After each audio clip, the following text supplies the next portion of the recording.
ನಮಸ್ಕಾರ. ಇದು ರಾಜಕಾರಣಿಗಳು ನಾ ಕಂಡಂತೆ. ರಾಜಕಾರಣಿಗಳ ಜೊತೆ ನನ್ನ ವೈಯಕ್ತಿಕ ಅನುಭವಗಳೇನಿವೆ ಅದನ್ನು ತಮಗೆ ತಲುಪಿಸುವ ಪ್ರಯತ್ನವನ್ನು ಮಾಡ್ತೇನೆ. ಅದ್ರ ಜೊತೆಗೆ ಬಹಳಷ್ಟು ಜನರಿಗೆ ಗೊತ್ತಿಲ್ಲದ ವಿಚಾರವನ್ನು ನನಗೆ ಗೊತ್ತಿರುವುದನ್ನು ತಮಗೆ ತಿಳಿಸುವ ಯತ್ನ. ಸೊ ಇವತ್ತು ನಾನು HD ದೇವೇಗೌಡರ ಕುರಿತು ಮಾತನಾಡ್ತೇನೆ. ಹರದನಹಳ್ಳಿ ದೊಡ್ಡೇಗೌಡ ದೇವೇಗೌಡ ಅವರ ಜೊತೆಗಿನ ನನ್ನ ಅನುಭವ ಏನಿದೆ ಅದು 80ರ ದಶಕದಿಂದ ಪ್ರಾರಂಭ ಆದದ್ದು.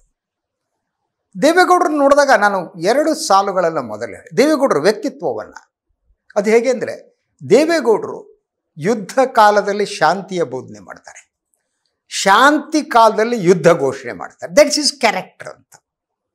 ಹಾಗೇನು ಅವರು ಇನ್ನೊಂದು ಗುಣ ಏನು ಗೊತ್ತಾ, ದೇವೇಗೌಡರ ಇಡೀ ವ್ಯಕ್ತಿತ್ವದಲ್ಲಿ ಅವರು ಪ್ರೀತಿಯನ್ನು ಮರಿಬಹುದು, ದ್ವೇಷವನ್ನು ಮರೆಯಲ್ಲ. That's is character. ನಾನು ದೇವೇಗೌಡರು ಮೊದಲು ಭೇಟಿ ಮಾಡಿದ್ದು 1982ನೇ ಇಸ್ವಿಯಲ್ಲಿ. ಸೊ ಆಗ ಕರ್ನಾಟಕದಲ್ಲಿ ದಟ್ ಆರ್ ಗುಂಡೂರಾವ್ ಅವರ ಸರ್ಕಾರ ಇತ್ತು. ಆರ್ ಗುಂಡೂರಾವ್ ಅವ್ರ ಸರ್ಕಾರ ಇದ್ದಾಗ ದೊಡ್ಡಹಳ್ಳಿಯಲ್ಲಿ ಒಂದು ಗೋಳಿಬಾರ್ ನಡೀತು. ಆ ಗೋಳಿಬಾರು ಏನಿದೆ, 3 ರೈತರು ಅಸುನೀಗಿದ್ರು. ಅದರ ವಿರುದ್ಧ ವಿಧಾನಸೌಧದ ಎದುರು ದೇವೇಗೌಡರು ಧರಣಿ ಮಾಡ್ತಾ ಇದ್ರು. ಆ ಗೋಳಿಬಾರ್ ನಡೆದಂಥ ಪ್ರದೇಶಕ್ಕೆ ಏನಿದೆ ಅದನ್ನು ನೋಡೋದಕ್ಕೆ ನಮ್ಮ ವರದಿಗಾರರ ತಂಡವನ್ನು ಕರೆದುಕೊಂಡು ಹೋಗಲಾಗಿತ್ತು. ಅದರ ನೇತೃತ್ವ ಕರೆದುಕೊಂಡು ಹೋದವರು BL ಶಂಕರ್. ನಾನು ಕೂಡ ಆ ತಂಡದಲ್ಲಿ ಹೋಗಿದ್ದೆ. ಅದು ಪ್ರಥಮ ಬಾರಿ ಅಂತ ಅನಿಸುತ್ತೆ ಟಿ. ಅದಾದಮೇಲೆ ದೇವೇಗೌಡರನ್ನ ನೋಡಿದೆ. ಇದಾದ ನಂತರ ಜನತಾ ಪರಿವಾರ ಏನಿದೆ, 83ರ ಚುನಾವಣೆಯಲ್ಲಿ ಮೊದಲ ಕಾಂಗ್ರೆಸ್ಸೇತರ ಸರ್ಕಾರ ಅಧಿಕಾರಕ್ಕೆ ಬಂತು. ಸೊ ರಾಮಕೃಷ್ಣ ಹೆಗಡೆ ಅವರು ಮುಖ್ಯಮಂತ್ರಿ ಆದರು. ದೇವೇಗೌಡರಿಗೆ ಮುಖ್ಯಮಂತ್ರಿ ಆಗಬೇಕು ಅಂತಿತ್ತು, ಆದರೆ ಅವಕಾಶ ತಪ್ಪಿತು. ಇದಾದ ಮೇಲೆ ದೇವೇಗೌಡರ ಜೊತೆ ನನ್ನ ಜೊತೆ ಹಲವು ಸಂದರ್ಭದಲ್ಲಿ ಜಗಳ ಆಡಿದ್ದಾರೆ, ಹಾಗೆ ಪ್ರೀತಿಯನ್ನು ತೋರಿಸಿದ್ದಾರೆ. ಗುರುಗಳೇ ಅಂತ ಮಾತನಾಡಿದ್ದಾರೆ, ಬೆನ್ ತಟ್ಟಿದ್ದಾರೆ. ಸೊ ಆದರೆ ಅವರ ಒಳಗಡೆ ಇರೋದಿದೆಯಲ್ಲ, ಒಂದು ಪತ್ರಿಕಾಗೋಷ್ಠಿಯ ಅನುಭವ ತಮ್ಮ ಜೊತೆ ಹಂಚ್ಕೋಬೇಕು. ಸೊ ಅದೊಂದು ಪತ್ರಿಕಾಗೋಷ್ಠಿ ಅವರು ಆಗ್ತಾನೆ ಜನತಾದಳ ಒಡೆದು ಇವರು ಪ್ರತ್ಯೇಕ, ಹೆಗಡೆಯಿಂದ ಪ್ರತ್ಯೇಕ ಆಗುವಂಥ ಸಂದರ್ಭ. ಸೊ ನಾನು ಹೋಗಿದ್ದೆ ಆ ಪತ್ರಿಕಾಗೋಷ್ಠಿಯಲ್ಲಿ. ನನ್ನನ್ನು ಹೀಗೆ ನೋಡಿದ್ರು. ನಾನು ಆವಾಗ ಇಂಡಿಯನ್ ಎಕ್ಸ್ಪ್ರೆಸ್ ಗ್ರೂಪ್ನಲ್ಲಿದ್ದೆ. ಹೀಗೆ ನೋಡಿದ್ರು, ಓ ನೀವು ಅಂತ ಅಂದರು. ನೀವು ಗೊತ್ತು ನನಗೆ ಅಂದರು. ನಾನು ಯಾಕೆ ಗೌಡ್ರು ಹಿಂಗೆ ಹೇಳ್ತಿದ್ದಾರೆ ಅಂತ ನನಗೆ ಅರ್ಥ ಆಗಿಲ್ಲ. ಗೊತ್ತು ಅದು ಏನು ಹೇಳ್ತಿದ್ದಾರೆ. ಅವ್ರು ಹೇಳಿದ್ರು, ನೋಡ್ರಿ, ನಾನು ಮಾತನಾಡಿದರೆ ನನ್ನ ಸುದ್ದಿ ಇಷ್ಟು ಸಣ್ಣ ಸಿಂಗಲ್ ಕಾಲಮ್, ಆ ಗಡ್ಡದವನು ಮಾತಾಡಿದರೆ ಬಾಟಮ್ ಸ್ಪ್ರೆಡ್, ಅದರ ಕೆಳಗಡೆ ಫುಲ್ 8 ಕಾಲಮ್ಸ್. ಏನಿದು? ನಾನು ಹೇಳಿದೆ, ಸರ್ ನನಗೆ ಸಂಬಂಧ ಇಲ್ಲ, ಅದು ನಾನೊಬ್ಬ ಕಬ್ ರಿಪೋರ್ಟ್ರ್, ಒಬ್ಬ ವರದಿಗಾರ, ನಾನಿಲ್ಲಿ ಬಂದಿರ್ತೀನಿ. ನಿಮಗೆ ನಮ್ಮ ಪತ್ರಿಕೆ ಬಗ್ಗೆ ಸಿಟ್ಟಿದ್ರೆ ಮುಖ್ಯ ವರದಿಗಾರರಿಗೆ ದೂರು ಕೊಡಿ. ಅದಿಲ್ವಾ, ಹೋಗ್ಬಿಟ್ಟು ಮ್ಯಾನೇಜ್ಮೆಂಟಿಗೆ ಹೇಳಿ. ನನಗೆ ಪತ್ರಿಕಾಗೋಷ್ಠಿಯಲ್ಲಿ ನನಗೆ ಗೊತ್ತು ಅಂದರೆ ಏನು ಅಂದ್ಕೊಂಡಿದ್ದೀರಿ ನೀವು ಅಂತ ಜಾಡಿಸಿದೆ. ಆಗ್ತಾನೆ ಪತ್ರಿಕೋದ್ಯಮ ಪ್ರವೇಶ ಮಾಡಿದ್ದು ಹಳ್ಳಿಗಾಡಿನಿಂದ ಬಂದವನು, ಸಿಟ್ಟು ಭಾಳ ಇತ್ತು. ಈಗಲೂ ಸಿಟ್ಟಿದೆ, ಆದರೆ ಆಗಿನ ಸಿಟ್ಟೇ ಬೇರೆ. ಸೊ ನಾನು ಭಾಳ ಸಿಟ್ಟಲ್ಲಿ, ಆಯಿತು ಬಿಡಿ ಗುರುಗಳೇ ಅಂತ. ಅವತ್ತು ಫಸ್ಟ್ ನಾನು ಬೇರೆ ಗುರುಗಳೇ ಅಂತರು, ನಾನು ಚಿಕ್ಕವನು ಅಂತ ಅಂದರು. ಇದಾದ ಮೇಲೆ ಹಲವು ಸಂದರ್ಭದಲ್ಲಿ ಅವರು ನನ್ನ ಜೊತೆ ಜಗಳ ಆಡಿದ್ದಿದೆ. ಇನ್ನೊಂದು ಸಂದರ್ಭ ಅವರು ಒಡೆದು ಬಂದರು. ಹೆಗಡೆ ಗುಂಪು ಬೇರೆ ಆಯಿತು. ಪತ್ರಿಕಾಗೋಷ್ಠಿ ಕರೆದು ಹೇಳಿದರು, ಕರ್ನಾಟಕದ ಜನರಿಗೆ ನೀರು ಕೊಡ್ತೀನಿ, ನೀರಾವರಿಗೆ 300 ಕೋಟಿ ತೆಗೆದಿಡ್ತೀನಿ ಅಂತ ಅಂದರು. ಆವಾಗ ಅವರಿಗೇನೋ ಇದ್ದಕ್ಕಿದ್ದಾಗೆ ಹಿರಿಯ ಪತ್ರಕರ್ತರು ಒಬ್ಬರ ಮೇಲೆ ಸಿಟ್ಟು ಬಂತು. ಅವರು VN ಸುಬ್ರಾವ್ ಅಂತ. ಅವರು ಸ್ವಲ್ಪ ಅವರೇ ಓಪನ್ ಆಗಿ ಆ ಸುಬ್ರಾಯರನ್ನ ಬೈದರು ಬಾಯಿಗೆ ಬಂದಾಗ. ಸುಮ್ಮನೆ ಆದ್ವಿ. ಇಲೆಕ್ಷನ್ ಆಯಿತು. ಕರ್ನಾಟಕದಲ್ಲಿ ನನ್ನದೇ ಸರ್ಕಾರ ಬರುತ್ತೆ ಅಂದರು, ಬರಲಿಲ್ಲ. ಕೇವಲ 2 ಸ್ಥಾನಗಳನ್ನು ಅವ್ರು ಗೆದ್ದಿದ್ರು, ದೇವೇಗೌಡರ ಜನತಾ ಪಾರ್ಟಿ. ಸೊ ಅದಾದ ಮೇಲೆ ಒಂದು ವಾರ ದೇವೇಗೌಡರು ಇರಲಿಲ್ಲ. ನನ್ನ ಮೇಲೆ ಬಂದವರು ದಟ್ ಒಂದು ಪತ್ರಿಕಾಗೋಷ್ಠಿ ಕಳೆದ್ರು ಬೆಳಗ್ಗೆ 9 ಗಂಟೆಗೆ. ಅವರ ಜೊತೆಗೆ ಡಾಕ್ಟರ್ ಸುಬ್ರಹ್ಮಣ್ಯ ಸ್ವಾಮಿ ಇದ್ದರು, ಜನತಾ ಪಾರ್ಟಿ ಅವರು ಇದ್ದರು. ಇಬ್ಬರು ಸೇರಿ ಪತ್ರಿಕಾಗೋಷ್ಠಿ ಉದ್ದೇಶಿಸಿ ಮಾತನಾಡ್ತಾ ಇದ್ದರು.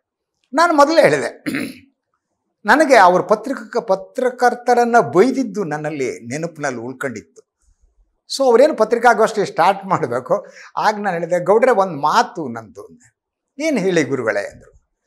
ಇನ್ನೇನೂ ಅಲ್ಲ, ಕರ್ನಾಟಕದ ಜನರಿಗೆ ನೀರು ಕೊಡ್ತೀನಿ, ಅವ್ರು ನಮ್ಮನ್ನು ಆರಿಸ್ತಾರೆ ಅಂತ ಹೇಳಿದ್ರಿ, ಪತ್ರಕರ್ತರನ್ನೆಲ್ಲ ಬೈದ್ರಿ, ಆದರೆ ಏನಾಯಿತು ಗೊತ್ತಾ, ಜನ ನಿಮ್ಗೆ ಗೂಟ ಹೊಡೆದ್ಬಿಟ್ರಲ್ಲ ಸಾರಂತೆ, ಮಾತಾಡಿಲ್ಲ. ಆಯಿತು ಬಿಡಿ, ಕೇಸರಿ ಬಾತ್ ಮಾಡಿದ್ದೀನಿ, ತಿಂದ್ಕೊಂಡು ಹೋಗಿ ಮಾಡಿಸಿದ್ದೀನಿ ಅಂತ ಅಂದರು. ಹಾಗೆ ಒಂದು ರೀತಿ ಅವರ ವ್ಯಕ್ತಿತ್ವ ಇದೆಯಲ್ಲ, ನಾನು ಅವ್ರನ್ನ ಎಪ್ರಿಸಿಯೇಟ್ ಮಾಡೋದು.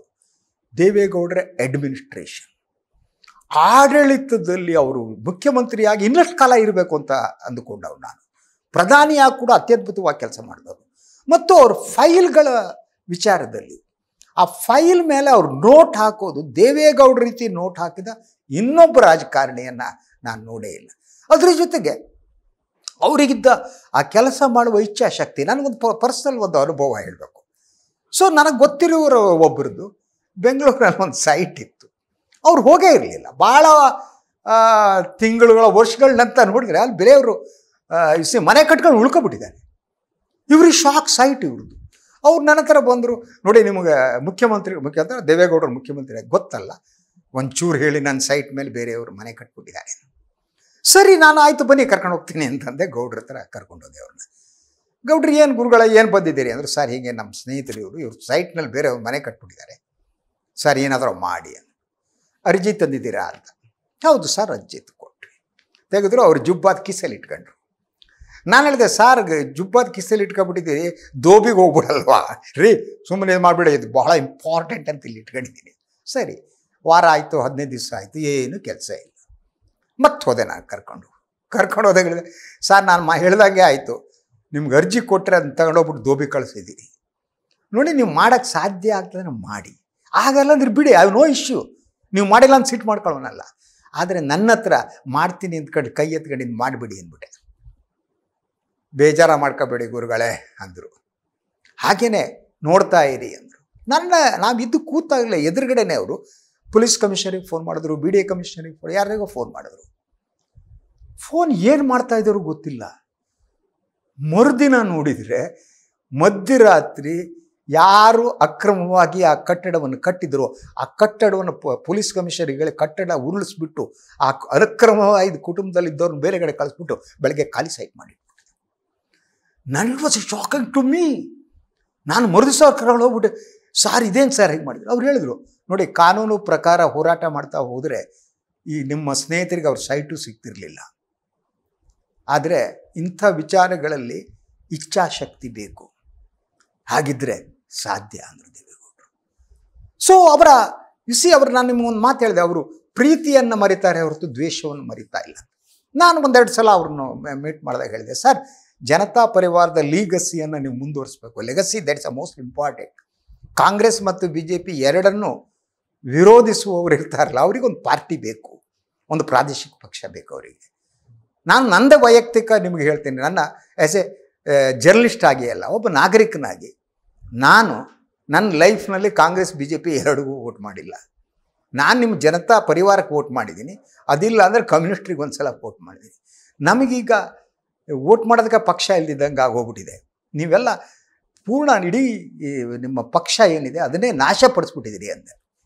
ಅದಕ್ಕೊಂದು ಕೆಲಸ ಮಾಡಿ ಸರ್, ನಿಮ್ಮ ಆಫೀಸ್ನಲ್ಲಿ ಅಟ್ಲೀಸ್ಟು ರಾಮಕೃಷ್ಣ ಹೆಗಡೆಯವರ ಫೋಟೋ, ಬೊಮ್ಮಾಯಿ ಅವರ ಫೋಟೋ, JH ಪಟೇಲರ ಫೋಟೋ ಹಾಕಿ ಸರ್, ಆ ಲಿಗಸಿ ಮುಂದುವರಿಸಿ ಅಂತ ಅಂದೆ. ತಕ್ಷಣ ಏನಂತೀರಿ ಗುರುಗಳೇ, ಆ ಗಡ್ಡದವನು ನನಗೇನು ಮಾಡ್ದ ಗೊತ್ತಾ ನಿಮಗೆ ಅಂದರು. ಪಟೇಲ ಅವನು ಗಡ್ಡದವನ ಜೊತೆ ಸೇರಿದ ಅಂದರು. ಬಾಯಿ ಬಂದು ಬಯಸ್ಬಿಟ್ರು. ನಡೆದ ಮರ್ತು ಬಿಡಬೇಕು ಸರ್, ರಾಜಕಾರಣ ಅನ್ನೋದು ಮರೆಯುವಿಕೆಯೂ ಇರಬೇಕು, ನೆನಪು ಇಟ್ಕೋಬೇಕು. ಒಬ್ಬ ರಾಜಕಾರಣಿಗೆ ಏನು ನೆನಪಿಟ್ಕೋಬೇಕು ಅಂತ ಗೊತ್ತಿರಬೇಕು, ಒಬ್ಬ ರಾಜಕಾರಣಿಗೆ ಏನು ಮರಿಬೇಕು ಅಂತ ಗೊತ್ತಿರಬೇಕು. ಅದು ಗೊತ್ತಿಲ್ದಿದ್ರೆ ಆಗಲ್ಲ ಸಾರ್, ಬಿಡಿ ಗುರುಗಳೇ ಅಂತ ಅಂದರು. ಸೊ ಅವರು ಪ್ರಧಾನಿಯಾದ ಸಂದರ್ಭದಲ್ಲೂ ನಾನು ಇದನ್ನು ಒಂದು ರೀತಿಯಲ್ಲಿ ದೇವೇಗೌಡರ ಪತನ ಅಂತ ಕರಿತೀನಿ. ಎರಡೂ ಕಾರಣ ಇದೆ ಅವರಿಗೆ. ಒಂದು, ಅವರ ಧೃತರಾಷ್ಟ್ರ ಪ್ರೇಮ ಅಂದರೆ ಗೊತ್ತಲ್ಲ, ಮಕ್ಕಳ ಮೇಲೆ ಅಪಾರವಾದ ಪ್ರೀತಿ. ಧೃತರಾಷ್ಟ್ರನಿಗೆ ಕೌರವನ ಮೇಲೆ ಪ್ರೀತಿ ಇದ್ದಿದ್ದಕ್ಕೆ ಮಹಾಭಾರತ ಯುದ್ಧ ನಡೀತಲ್ವ, ಅದೇ ರೀತಿ ಅವರು ಅದರಿಂದ ಬಂದ್ಬಿಟ್ಟು ಉಳಿದ ಈ ಜನತಾ ಪರಿವಾರದಲ್ಲಿ ಬಂದ ಉಳಿದ ನಾಯಕರುಗಳನ್ನು ಅವರಿಗೆ ಪ್ರೋತ್ಸಾಹ ಕೊಟ್ಟು ಬೆಳೆಸಬೇಕಾಯಿತು. He never did it.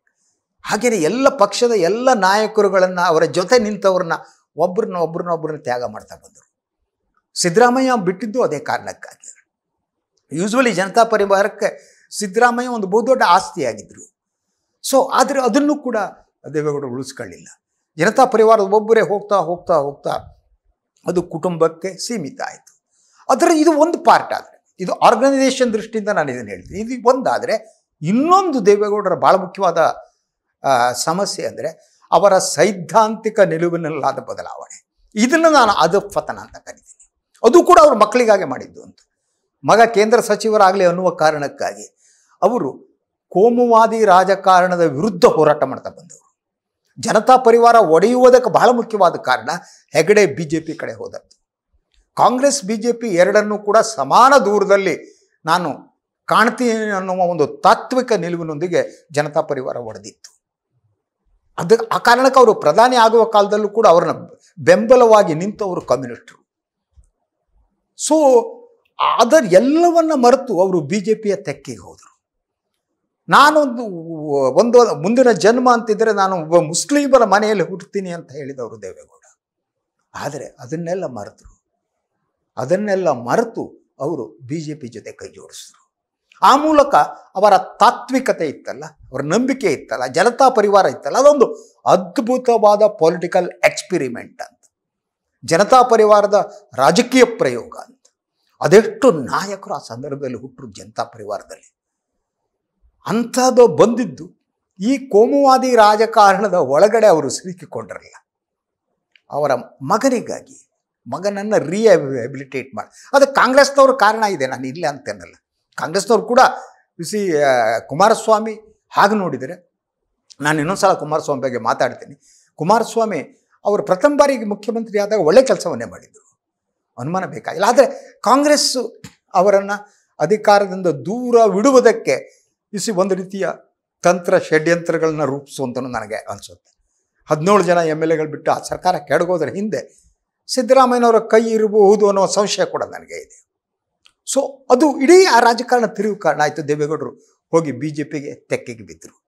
ಒಬ್ಬ ಸೆಕ್ಯುಲರ್ ರಾಜಕಾರಣಿ, ಒಬ್ಬ ಕೋಮುವಾದಿ ರಾಜಕಾರಣಿಯಾಗಿ ಬದಲಾಗುವುದಿದೆಯಲ್ಲ, ಅದರಲ್ಲಿ ಪುತ್ರ ಪ್ರೇಮ ಒಂದು, ಅದ್ರ ಜೊತೆಗೆ ಅವರಿಗೆ ಸೈದ್ಧಾಂತಿಕ ಗಟ್ಟಿತನ ಇಲ್ಲದಿರೋದು. ವಯಸ್ಸಾದಾಗ ಮನುಷ್ಯಗೆ ಅದು ಆಗತ್ತೆ, ನಾನು ಐ ಡೋಂಟ್ ಡಿನೈ, ವಯಸ್ಸಾದಾಗ ಆಗ್ತಾ ಹೋಗ್ಬೋದು, ಅದೂ ಇರ್ಬೋದು. ಈಗ ದೇವೇಗೌಡರು ಒಂದು ರೀತಿಯಲ್ಲಿ ತಮ್ಮ ರಾಜಕೀಯ ಬದುಕನ್ನು ಮುಗಿಸಿ ನಗರದ ಮನೆಯಲ್ಲಿದ್ದಾರೆ. ಅವರ ಪ್ರೀತಿಯ ಮಗ ಕುಮಾರಸ್ವಾಮಿಗಿಂತ ಅವ್ರಿಗೆ ಹೆಚ್ಚು ಪ್ರೀತಿ ಇದ್ದಿದ್ದು ರೇವಣ್ಣ ಮೇಲಾಗಿತ್ತು. ರೇವಣ್ಣ ಮಗ ಜೈಲಲ್ಲಿದ್ದಾರೆ. ಸೊ ಈ ವಯಸ್ಸಿನಲ್ಲಿ ಇದನ್ನೆಲ್ಲ ತಡೆದುಕೊಳ್ಳುವ ಶಕ್ತಿ ಅವರಿಗೆ ಇದೆಯೋ ಇಲ್ಲೋ ಗೊತ್ತಿಲ್ಲ. ಹೇಗೆ ತಡ್ಕೋತಾರೆ ನನಗೆ ಭಾಳ. ಅದರ ಜೊತೆ ಕುಮಾರಸ್ವಾಮಿ ಅವರ ಆರೋಗ್ಯ ಕೂಡ ಸರಿಯಿಲ್ಲ. ಇಡೀ ಜನತಾ ದಳ ಏನಿದೆ ಅದರ ರಾಜಕೀಯ ಭವಿಷ್ಯ ಡೋಲಾಯಮಾನವಾಗಿದೆ. ಸೊ ದೇವೇಗೌಡ ಕುಮಾರಸ್ವಾಮಿ ಅವರ ಸ್ಥಾನವನ್ನು ತುಂಬುವ ಶಕ್ತಿ ನಿಖಿಲ್ಗೆ ಇದೆಯೋ ಇಲ್ಲ ನನಗೆ ಅನುಮಾನ ಇದೆ.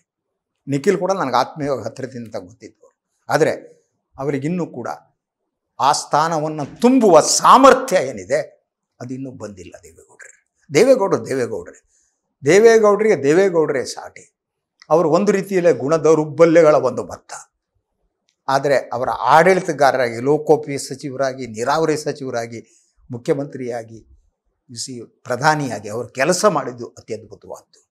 ಈವನ್ ಕಾಶ್ಮೀರ ವಿಚಾರದಲ್ಲಿ ದೇವೇಗೌಡರು ತೆಗೆದುಕೊಂಡ ನೀವು. ಅದ್ರ ಜೊತೆಗೆ ಇನ್ನೊಂದು ಗೊತ್ತಾ, ನೀರಾವರಿ ವಿಚಾರದಲ್ಲಿ ಕರ್ನಾಟಕದ ಈ ಕಾವೇರಿ ವಿವಾದ ಅದ್ರ ಬಗ್ಗೆ ಮಾತನಾಡಿದರೆ ಅವರು ಮೊದಲಿನಿಂದ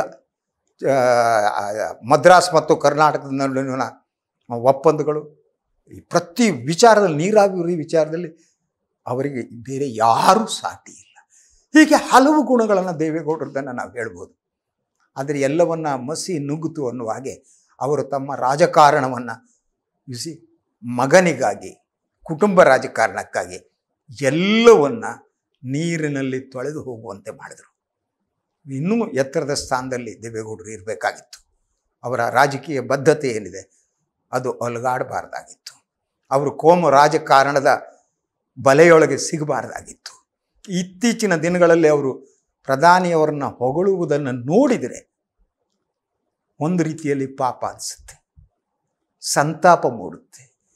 ಯಾಕೆಂದರೆ ಎಲ್ಲ ದೃಷ್ಟಿಯಿಂದಲೂ ಮೋದಿಗಿಂತ ಅತ್ಯುತ್ತಮವಾಗಿ ಪ್ರಧಾನಿಯ ಕೆಲಸ ಮಾಡುವ ಶಕ್ತಿ ದೇವೇಗೌಡರಿಗಿತ್ತು.